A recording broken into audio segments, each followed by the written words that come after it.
en 60 minutos. Muy buenos días, Milva, y muy buenos días a todos los televidentes.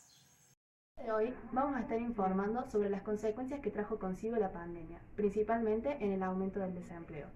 También haremos un seguimiento del aumento de casos de coronavirus tanto aquí en Argentina como en Perú.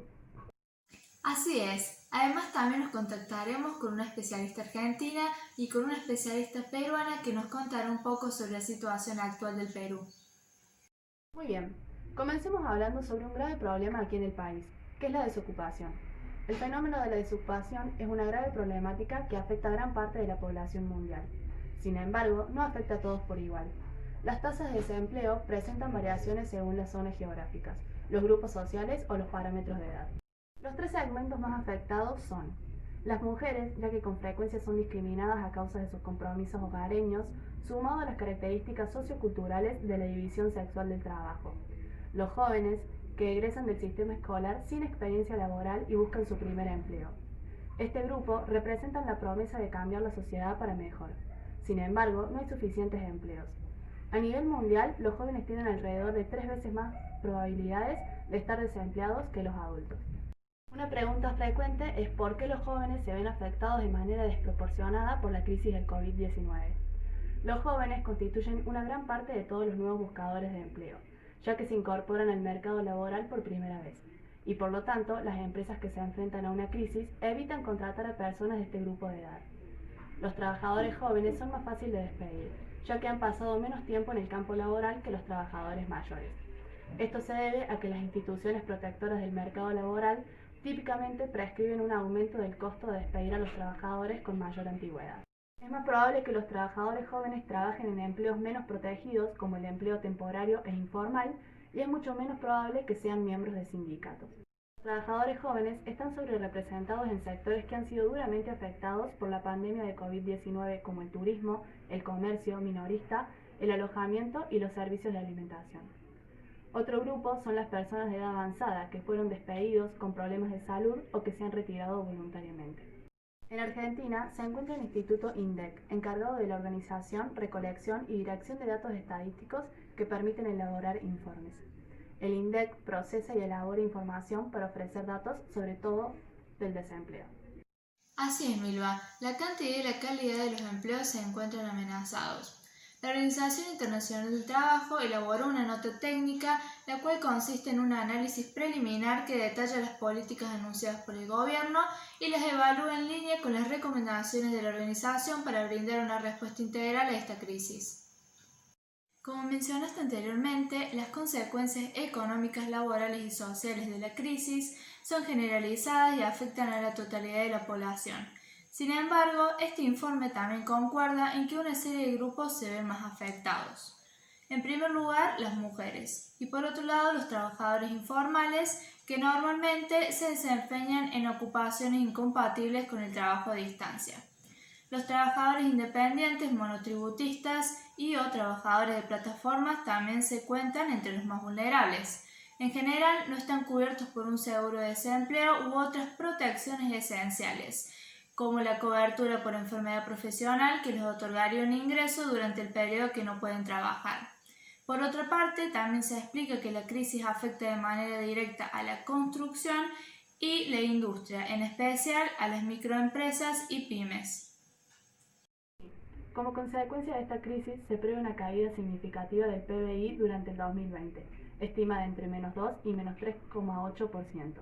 El número de desocupados en el país podría sumar 340.000 personas.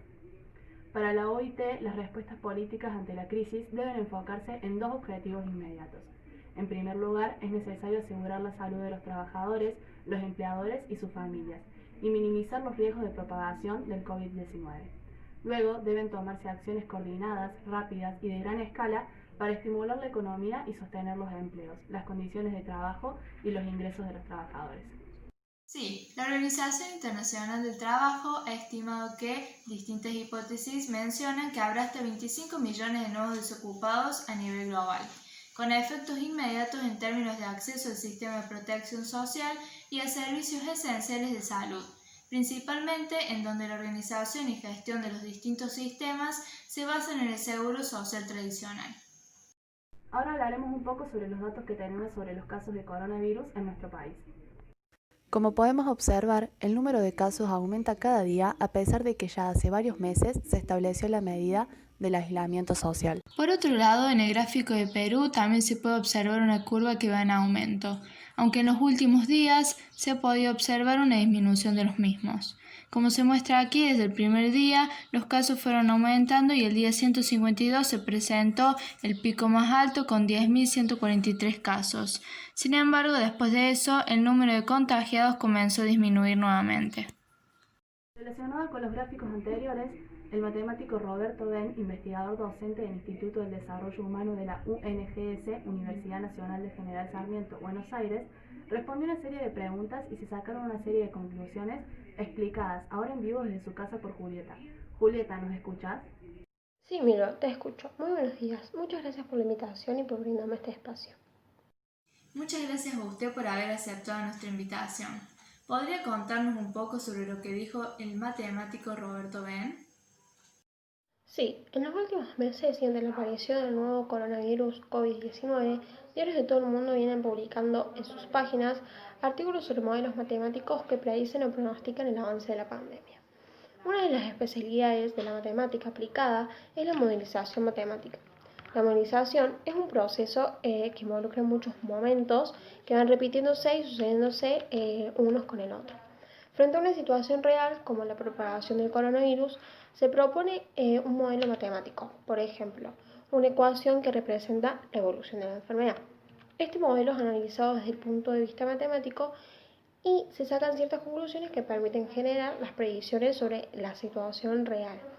En este caso, cómo será la evolución de la pandemia, cuántas camas se necesitarán para terapia intensiva o para cuidados paliativos, etc. Las conclusiones que se obtienen de los modelos matemáticos permiten tomar medidas sanitarias de forma racional, entre ellas definir si es conveniente continuar con el aislamiento social. Algo que es importante destacar es que los resultados de las medidas sanitarias no son inmediatos. Uno de los modelos que se utiliza para la actualidad para representar las probabilidades de contagios es la función exponencial. Este modelo funciona en todos los países donde se aplica, pero la función exponencial es un buen modelo a corto plazo. Es decir, en general predice muy bien lo que pasa en los próximos 10 días, en un mes o en un mes y medio, dependiendo del lugar y de las medidas que se tomen. Pero más allá de ese periodo de tiempo comienza a fallar y hay otros modelos que predicen mucho mejor que el modelo exponencial. La función exponencial explica muy bien cómo es la propagación de una enfermedad en la etapa inicial del contagio, pero a largo plazo no es muy buen modelo. No puede duplicarse indefinidamente la población de infectados, entonces hay otros modelos que dan una mejor predicción que el modelo exponencial, como por ejemplo la ecuación logística o el modelo CIR.